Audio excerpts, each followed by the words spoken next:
ಪ್ರೀತಿಯ ಕೇಳುಗರಿಗೆ ನಮ್ಮ ಚಾನಲ್ಗೆ ಸ್ವಾಗತ. ನೀವು ನಮ್ಮ ಚಾನಲ್ಗೆ ಹೊಸಬರಾಗಿದ್ದರೆ ದಯವಿಟ್ಟು ಸಬ್ಸ್ಕ್ರೈಬ್ ಮಾಡಿಕೊಳ್ಳಿ. ಮೈಸೂರಿನ ಹಳೆಯ ಬಡಾವಣೆಯಲ್ಲಿದ್ದ ಸಾಧಾರಣ ಮನೆ. ಆ ಮನೆಯ ಬಾಲ್ಕನಿಯಿಂದ ಬೆಳಗ್ಗೆ ಕಾಣುವ ಚಾಮುಂಡಿ ಬೆಟ್ಟ ಅನುಗೆ ಬಹಳ ಇಷ್ಟ. ಪ್ರತಿದಿನ ಅದನ್ನು ನೋಡುತ್ತಾ ಅವಳು ತನ್ನ ಬದುಕಿನ ಕನಸುಗಳನ್ನು ಕಟ್ಟಿಕೊಳ್ಳುತ್ತಿದ್ದಳು. ಅನು ಸ್ವಭಾವದಲ್ಲಿ ಮೃದು ಆದವಳು, ಆದರೆ ಮನಸ್ಸಿನಲ್ಲಿ ಗಟ್ಟಿತನ ಹೊಂದಿದ್ದಳು. ಅವಳಿಗೆ ಪುಸ್ತಕಗಳು, ಮಕ್ಕಳ ನಗು ಮತ್ತು ಮೌನದ ಸಂಭಾಷಣೆಗಳು ಇಷ್ಟ. ರಾಘವ್ ಅವಳಿಗಿಂತ ಸಂಪೂರ್ಣ ಭಿನ್ನ. ಮಾತಿನಲ್ಲಿ ಸ್ಪಷ್ಟತೆ, ನಿರ್ಧಾರಗಳಲ್ಲಿ ಧೈರ್ಯ. ಇಂಜಿನಿಯರಿಂಗ್ ಓದುತ್ತಿದ್ದ ಅವನು ಜೀವನವನ್ನು ಯೋಜನೆಯಂತೆ ಸಾಗಿಸಲು ಇಷ್ಟಪಡುವವನು. ಇಬ್ಬರ ಪರಿಚಯ ಕಾಲೇಜಿನ ಗ್ರಂಥಾಲಯದಲ್ಲಿ ಶುರುವಾಯಿತು. ಒಂದು ಪುಸ್ತಕಕ್ಕಾಗಿ ನಡೆದ ಚಿಕ್ಕ ಮಾತು ನಿಧಾನವಾಗಿ ಆಳವಾದ ಸ್ನೇಹವಾಯಿತು. ಸ್ನೇಹದಿಂದ ಪ್ರೀತಿಗೆ. ಸಂಜೆಗಳಲ್ಲಿನ ಕಾಲೇಜಿನ ಆವರಣ, ಮಳೆಗಾಲದ ಚಹಾ, ಪರೀಕ್ಷೆಗಳ ಒತ್ತಡ ಎಲ್ಲವನ್ನೂ ಅವರು ಒಟ್ಟಿಗೆ ಹಂಚಿಕೊಂಡರು. ರಾಘವ್ನ ಧೈರ್ಯ ಅನುಗೆ ಭರವಸೆ ನೀಡುತ್ತಿತ್ತು. ಅನುನ ಮೌನ ರಾಘವ್ಗೆ ಶಾಂತಿ ನೀಡುತ್ತಿತ್ತು. ಸ್ನೇಹ ಯಾವಾಗ ಪ್ರೀತಿಯಾಯಿತು ಅನ್ನೋದು ಅವರಿಗೆ ತಿಳಿಯಲಿಲ್ಲ. ಒಂದು ದಿನ ರಾಘವ್ ಹೇಳಿದನು, ಅನು, ನಿನ್ನ ಜೊತೆ ಮಾತಾಡಿದರೆ ಜೀವನ ಸ್ವಲ್ಪ ಸುಲಭವಾಗುತ್ತೆ. ಆ ಮಾತಿನಲ್ಲಿ ಪ್ರೀತಿ ಅಡಗಿತ್ತು. ಅನು ನಗುತ್ತಾ ಮೌನವನ್ನೇ ಉತ್ತರವಾಗಿ ಕೊಟ್ಟಳು. ಒಂದು ದಿನ ರಾಘವ್ ರೊಮ್ಯಾಂಟಿಕ್ ಆಗಿ ಅನುಗೆ ಪ್ರಪೋಸ್ ಮಾಡಿದ. ಅವಳು ಅವನ ಪ್ರಪೋಸಲನ್ನು ಒಪ್ಪಿಕೊಂಡಳು. ಅವಳು ಅವನಿಗೆ ಒಳಗೊಳಗೆ ತುಂಬ ಪ್ರೀತಿ ಮಾಡುತ್ತಿದ್ದಳು. ಆದರೆ ಅವನಿಗೆ ಹೇಳಕ್ಕೆ ಅವಳಿಗೆ ಧೈರ್ಯ ಸಾಕಾಗಲಿಲ್ಲ. ವಿವಾಹ ಮತ್ತು ಹೊಸ ಬದುಕು, ಎರಡು ಕುಟುಂಬಗಳ ಒಪ್ಪಿಗೆಯೊಂದಿಗೆ ಅವರ ವಿವಾಹ ನೆರವೇರಿತು. ಸರಳ ಮದುವೆ, ಆದರೆ ತುಂಬಿದ ಮನಸ್ಸುಗಳು. ಹೊಸ ಮನೆ, ಹೊಸ ಹೊಣೆಗಾರಿಕೆ, ಹೊಸ ಕನಸುಗಳು. ಬೆಳಿಗ್ಗೆ ಒಟ್ಟಿಗೆ ಕಾಫಿ ಕುಡಿಯುವುದು, ಸಂಜೆ ದಿನದ ವಿಚಾರ ಹಂಚಿಕೊಳ್ಳುವುದು ಅವರ ಬದುಕಿನ ಸಣ್ಣ ಸಂತೋಷಗಳಾಗಿದ್ದವು. ಅನು ಶಿಕ್ಷಕಿಯಾಗಿ ಕೆಲಸ ಆರಂಭಿಸಿದಳು. ರಾಘವ್ ತನ್ನ ಉದ್ಯೋಗದಲ್ಲಿ ಮುಂದೆ ಹೋಗುತ್ತಿದ್ದ. ಇಬ್ಬರು ಒಬ್ಬರನ್ನೊಬ್ಬರು ಅರ್ಥ ಮಾಡಿಕೊಂಡು ಸಾಗುತ್ತಿದ್ದರು. ಕೆಲವೊಮ್ಮೆ ಜೀವನದಲ್ಲಿ ಮೋಡ ಕವಿದ ದಿನಗಳು ಬರುತ್ತಿದ್ದವು. ಜೀವನದಲ್ಲಿ ಎಲ್ಲವೂ ಸುಗಮವಾಗಿರೋದಿಲ್ಲ. ಕೆಲಸದ ಒತ್ತಡ, ಸಮಯದ ಕೊರತೆ, ಸಣ್ಣ ಜಗಳಗಳು, ಕೆಲವೊಮ್ಮೆ ಮೌನ, ಕೆಲವೊಮ್ಮೆ ಅಸಮಾಧಾನ. ಆದರೆ ಪ್ರೀತಿ ಅವರನ್ನೆಲ್ಲ ಮತ್ತೆ ಒಟ್ಟಿಗೆ ತರುತ್ತಿತ್ತು. ರಾಘವ್ ಒಮ್ಮೆ ಹೇಳಿದ್ದ, ಸಮಸ್ಯೆಗಳು ಬರೋದು ಸಹಜ, ನಾವು ಒಟ್ಟಿಗೆ ಎದುರಿಸೋದು ಮುಖ್ಯ. ಆ ಮಾತು ಅನುಗೆ ಬಲ ನೀಡುತ್ತಿತ್ತು. ಹೀಗೆ ಒಬ್ಬರಿಗೊಬ್ಬರು ಅರ್ಥ ಮಾಡಿಕೊಂಡು ಪ್ರೀತಿ ಸಂತೋಷದಿಂದ ತಮ್ಮ ಜೀವನವನ್ನು ಸಾಗಿಸುತ್ತಿದ್ದರು. ವಿಧಿಯ ತಿರುವು ಹೀಗೆ. ಒಂದು ದಿನ ಇದ್ದಕ್ಕಿದ್ದಂತೆ ಆ ದಿನ ಮಳೆ ಜೋರಾಗಿತ್ತು. ರಾಘವ್ ಕೆಲಸದಿಂದ ತಡವಾಗಿ ಹೊರಟಿದ್ದ. ಒಂದು ಕರೆ, ಮಾತು ಅರ್ಧದಲ್ಲೇ ನಿಂತಿತ್ತು. ನಂತರ ಬಂದ ಸುದ್ದಿ ಅನುನ ಬದುಕನ್ನೇ ಕಿತ್ತುಕೊಂಡಿತು. ರಾಘವನ ಭಯಂಕರವಾದ ಆಕ್ಸಿಡೆಂಟ್ ಆಗಿತ್ತು. ತಕ್ಷಣ ಅವನನ್ನು ಆಸ್ಪತ್ರೆಗೆ ಸೇರಿಸಲಾಯಿತು. ಆದರೆ ಡಾಕ್ಟರ್ ಭರವಸೆ ಕೊಡಲಿಲ್ಲ. ಪೇಷಂಟ್ ತುಂಬ ಸೀರಿಯಸ್ ಇದೆ ಅಂತ ಹೇಳಿದರು.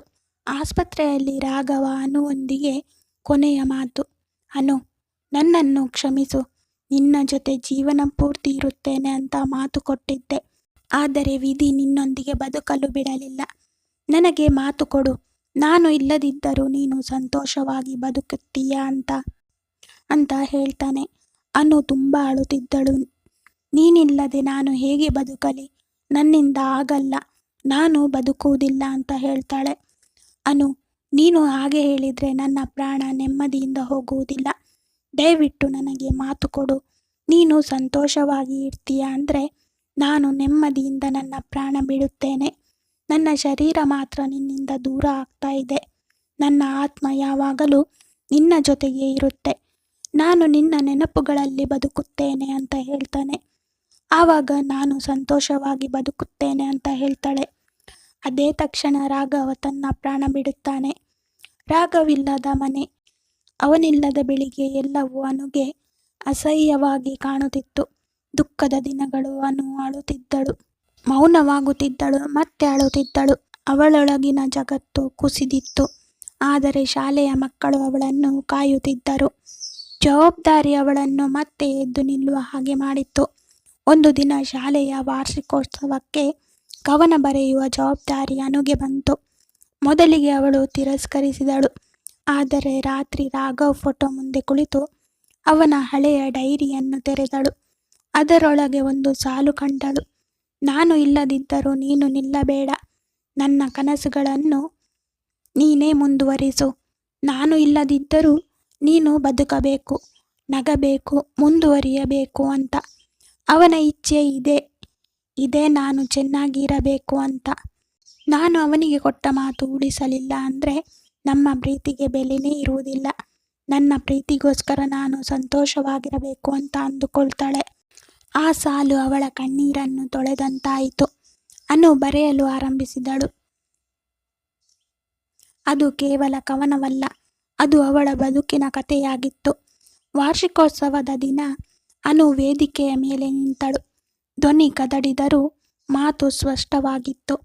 ಅವಳು ಅವಳ ಜೀವನದಲ್ಲಿ ನಡೆದ ಸಂತೋಷದ ಬಗ್ಗೆ, ದುಃಖದ ಬಗ್ಗೆ, ನಷ್ಟದ ಬಗ್ಗೆ, ಆದರೆ ಅದಕ್ಕಿಂತಲೂ ಮುಖ್ಯವಾಗಿ ಮುಂದುವರಿಯುವ ಧೈರ್ಯದ ಬಗ್ಗೆ ಮಾತನಾಡಿದಳು. ಸಭಾಂಗಣ ಮೌನವಾಯಿತು.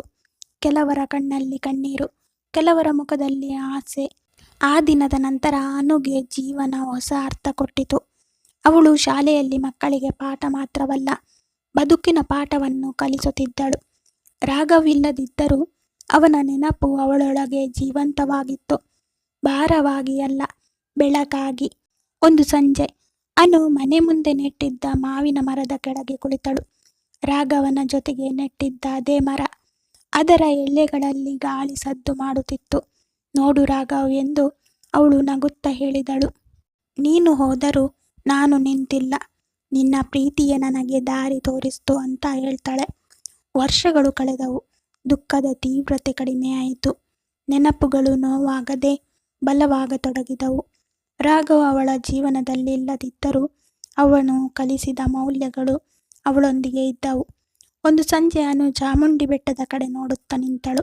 ಮೃದುವಾಗಿ ಹೇಳಿದಳು, ನಾನು ಇವತ್ತು ಇಷ್ಟು ಗಟ್ಟಿಯಾಗಿ ನಿಂತಿದ್ದೇನೆ ರಾಘವ್, ಇದು ಕೇವಲ ನಿನ್ನ ಪ್ರೀತಿಯಿಂದ ಅಂತ ಹೇಳ್ತಾಳೆ. ಜೀವನದ ಅರ್ಥ ಅನು ಅರಿತುಕೊಂಡಳು.